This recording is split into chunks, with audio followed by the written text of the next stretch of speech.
దశాబ్దాలుగా ఉత్తరాంధ్ర వాసుల కల విశాఖ రైల్వే జోన్. దానికోసం ఏళ్లుగా పోరాటాలు జరుగుతూనే ఉన్నాయి.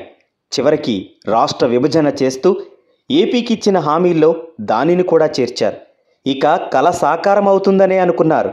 కానీ బీజేపీ ప్రభుత్వం విశాఖ రైల్వే జోన్ను ఇంకా పరిశీలిస్తూనే ఉందట. చట్టంలో ఉంది కాబట్టి ఆ పరిశీలన కూడా చేస్తున్నామని వెటకారాలు చేశారు రైల్వే మంత్రి. బీజేపీకి ఎంపీ, ఎమ్మెల్యే, ఎమ్మెల్సీలు విశాఖలో ఉన్నప్పటికీ వారంతా మోడీకి హారతులు పట్టడంతోనే సరిపోతోంది.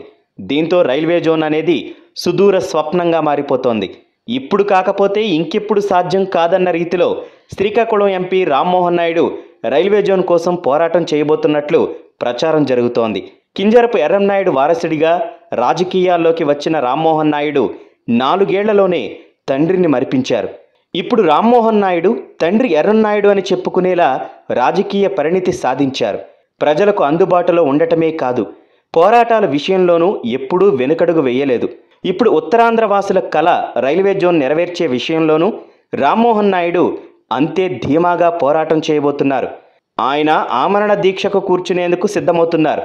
ఈ విషయంలో ఉత్తరాంధ్రలోని మిగతా ఎంపీలతో కలిసి ఒకేసారి ఆమరణ దీక్ష చేయాలనుకున్న కొంతమంది ఆయన ప్రయత్నాలను నీరుగార్చే ప్రయత్నం చేసినట్లు తెలుస్తోంది. అయితే రామ్మోహన్ నాయుడు మాత్రం నిరాశపడలేదు. పార్టీ హైకమాండ్ దృష్టికి తన ఆమరణ దీక్ష విషయాన్ని తీసుకెళ్లారు. హైకమాండ్ నుంచి వచ్చే సూచనలు బట్టి ముందుకెళ్లే అవకాశం ఉంది. రైల్వే జోన్ విషయంలో ఒడిశా అభ్యంతరం పెడుతోందని మొన్నటిదాకా బీజేపీ చెప్పింది. అయితే తమ రాష్ట్రం రైల్వే జోన్కు ఏ విధంగానూ అడ్డంకి కాదని ఎంపీలు స్పష్టంగా ప్రకటించారు.